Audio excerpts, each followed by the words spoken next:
下落喺12號澳洲冠軍聯賽又有場靚波，布羅德梅多魔術對摩頓城精英隊，兩隊都唔簡單。呢場唔止講攻防，而係節奏同定位球嘅較量。主隊魔術主場氣勢好勁，中意兩翼壓上，傳中多，角球威脅大，轉手圍攻又快，但係身後空位有啲危險。至於摩頓城精英，後場出球穩，反擊直線快，不過前線臨門腳唔算佢，禁區前又容易犯規，定位球防守有冇重，關鍵位嘅左翼對右掣。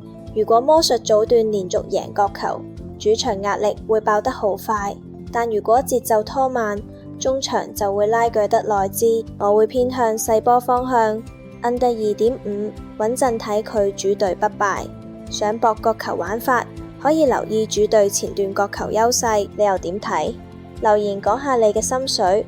follow林伯數據室專業分析留言區，搵秋香拎免費貼士。